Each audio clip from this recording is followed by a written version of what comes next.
tanggalin mo yung ano rin, tanggalin mo na yung painting. So, today is the day na kami ay magpipintura rito. Mingming, kumusta ka? Um, yung painting dyan sa may pinto, saan kaya natin lalagay yan? Siguro sa ano na lang? Sa kama? Oo, doon na muna pag ganun. Pag natanggal to, tsaka natin isa-isa na lang.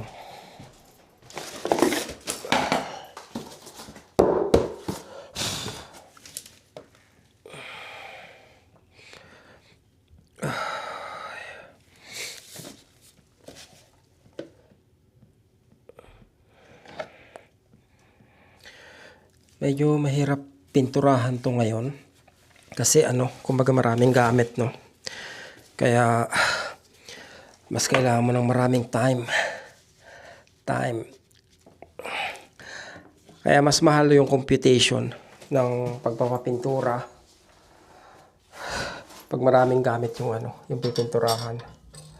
So, ibang kulay pala dati to. Ano to? Kumbaga beige. So, ngayon puputian namin. Kung puti lahat, mas madali sanang pinturahan. Tsaka I think that's kumbaga economical yung ganun. Na isang kulay yung ginagamit niyo sa lahat ng apartment building nyo kung pwede.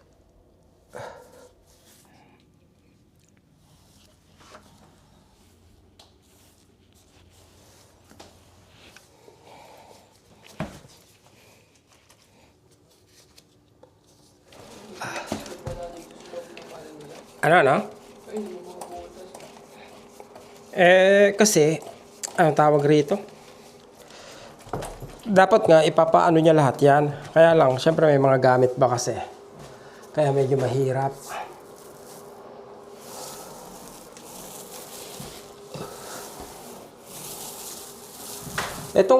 Itong part-time na to, maganda to, no? Kasi, paano ko ba sasabihin? Maganda kung every weekend may tatrabahuhin ka kahit 2 o 3 oras. Ano na yun yung perang makukuha mo pang grocery na for 1 week basically. Kaya lang hindi ka sigurado. Dito naman kahit pa paano hindi ka masisiro sa isang linggo. Kumbaga kikita ka ng let's say 100, di ba? Sa maiksing oras. So, kumbaga, di ba, laking bagay, ang dami mo na mabibili sa 100 kung may tawag sa'yo, minsan kahit weekdays, may problema, baradong mga drain sa shower, o kaya sink. So, may ipon, no? Kahit pa paano. Hindi nga lang sigurado kung magkano yung pwede mong kitain in a week. Pero, somehow, meron kang mapagkukunan paminsan-minsan. Maiba naman tayo para sa mga nanonood sa atin na nag-aantay ng tip tungkol sa paggawa sa mga bahay nila. Pintura. Okay? Dati akala ko marunong ako magpintura hanggang sa nasita ako nang talagang marunong magpintura. Ganito po ang tama. Isang stroke lang dito. Isang lublob sa pintura nyo. Kumbaga isang isang section lang kung gaano kalapad yung roller nyo. Siguro malapad lang ng konti ron yung space na pipinturahan nyo. Hindi po hindi po ganito, no, na okay, let's say naglublob ako ng roller, okay? Pagkatapos angulo, okay? Tapos ganito yung pagpintura ko. Ganyan. Hindi po. Mas maganda po kung isang direction lang. Yung section by section ba? Mas effective po yung ganon. Yung nakikita nyo mga professional na Parang isang lublob lang nila sa pintura, no? Mandaming nasasakop, yung malalapad yung roller nila. Hayaan nyo na po sila kasi pro na sila. Pero ganito po ang epektibo at mas magandang paraan ng pagpipintura. Hindi yung... Kasi pag natuyo yun, makikita nyo yung daan ng pintura nyo pag ganon, pag ganon.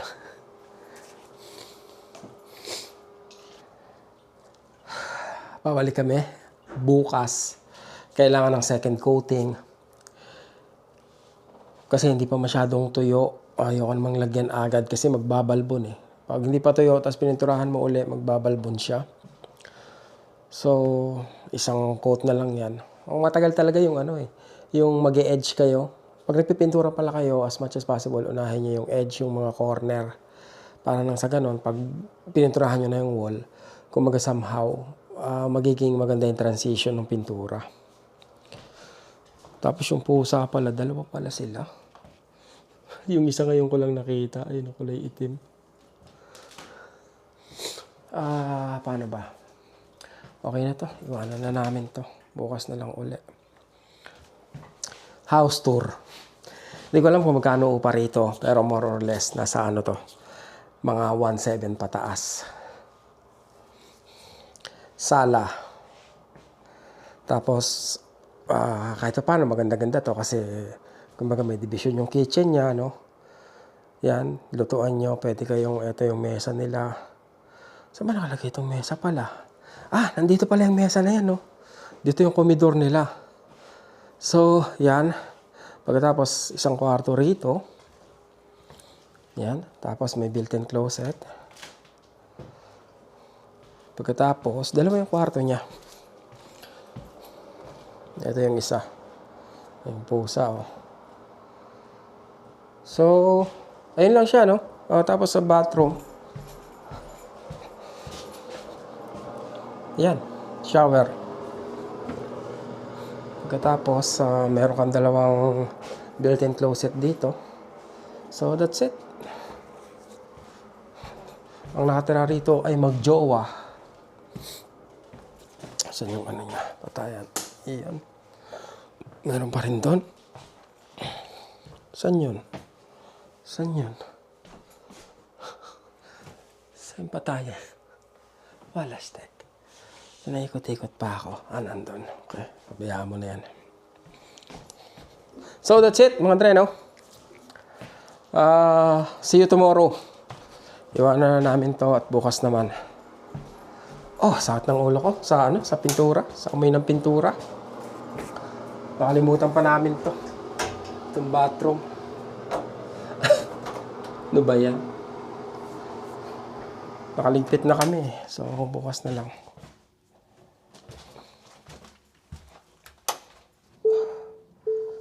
Okay.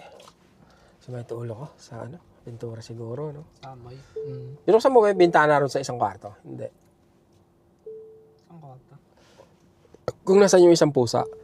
Ay, hindi. Okay. Ibig sabihin, iniwan nilang bukas. Maano talaga? Matrabaho pag may mga gamit. Anong oras na? Mag-aalas 3. 20 minutes to 3. May gitapat na oras tayo, ano? Ang liit lang nun. Mabilis lang sana yung mga... Kung walang gamit, ang bilis lang nun. Siguro mga lang yun, mga 2 hours. Tsaka yung yung makipot yung space. Kasi hindi mo madali ng maganda yung Hindi mo yung roller dahil nga masyadong mahaba. But anyway, yan. Diyan natatapos ang araw namin, mga Dre, no? Ganyan yung part-time. Okay lang. Naitanong nga ni Ina kung paano daw ba yung part-time ko. Parang nagpo-full-time din ako, ganun. Sabi ko, hindi. Mga 2 hours, 3 hours. Marami na yung ganito, yung 4 hours. Then, that's it. Kumbaga, depende sa akin kung gusto ko pa uling ituloy or bukas na lang uli. So, okay sana kung anong tawag dito. Nagawa. Kung, sorry. Kung araw-araw, may part-time ka. Dati yung pinalitan kong matanda dyan, Rain. Ano yun siya? Full-time siya. Siya, full time yan. Diba? Walang oras. Wala naman tayo itong matawag. Eh, hindi sila naubusan ng ginagawa. Sa bagay, mga project niya. No? Kumbaga, may sarili silang diskarte.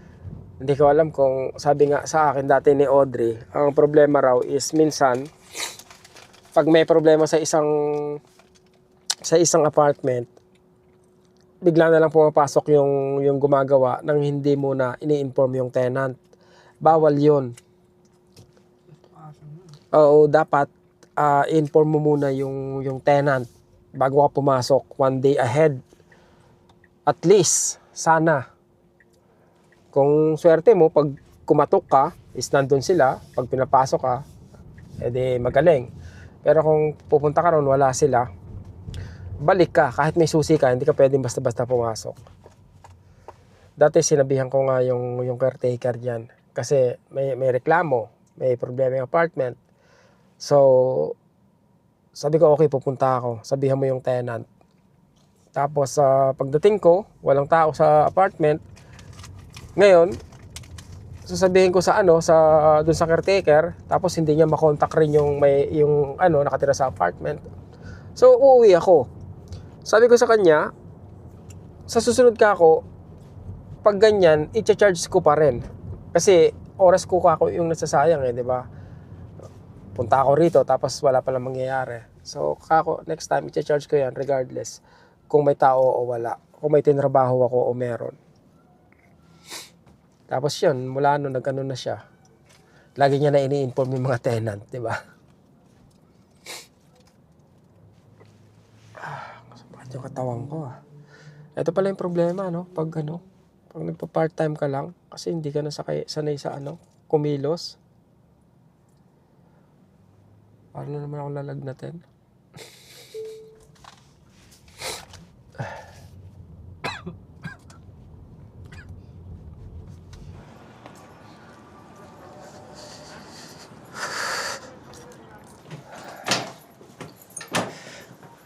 Magaling yung ulo ko, pumipintig.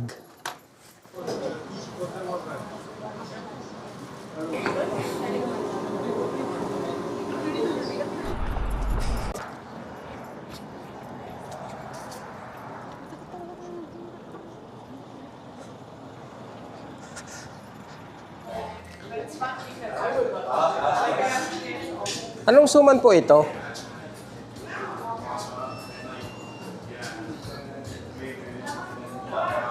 Bigas. Bili tayong 3.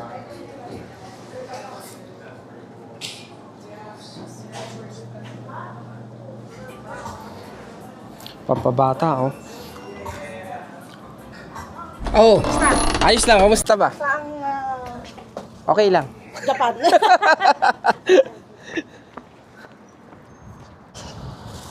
So, crispy pata, 20. Kung gusto nyo masarap na crispy pata, mas masarap pa to kaysa sa Barrio Fiesta. Kaya huwag na kayo mag-atubili pa. Mas masarap sa Barrio Fiesta. Mas masarap kaysa sa Jerry's Grill. Kala ko yun ay nanguhuli. Saktong-sakto, no? Hindi ako nagbayad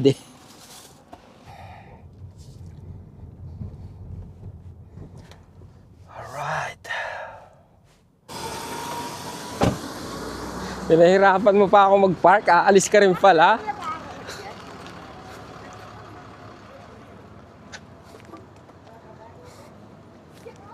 Daming stopover no?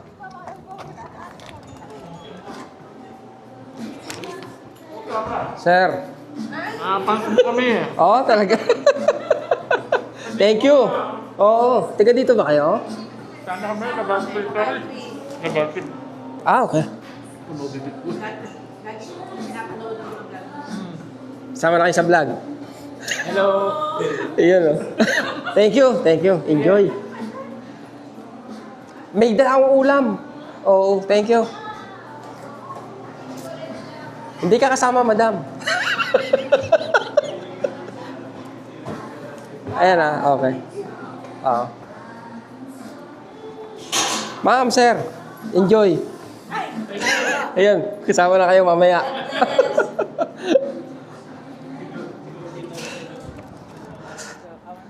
May dala akong ulam. Bumili ako ng crispy pata, di ba? Sayang, sana kakain ako kasama nila eh. Titigasan ko na eh, di ba?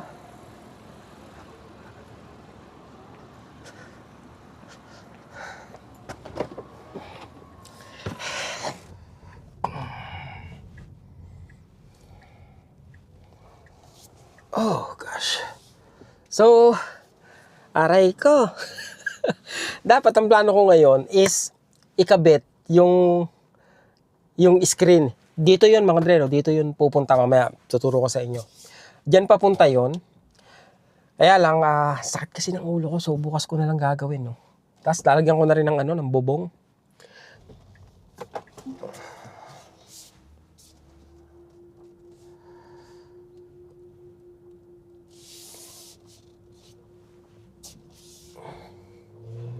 Yung ibang driver, hindi pa sila sanay rito sa ewan ko kung hindi sila rito, tiga Montreal or tiga Quebec. Kasi usually, pag sumigdal ka, nakakaliwa ka, tapos nakita nila na wala kang paparkan, puno. Kumbaga, na-anticipate nila na ikaw, papasok ka sa driveway. Kumbaga, magbaback up ka. Ngayon, yung iba na hindi tiga rito, siguro hindi familiar sa ganon, nakatutok sila eh. So, ano ka makaka-atras? Diba?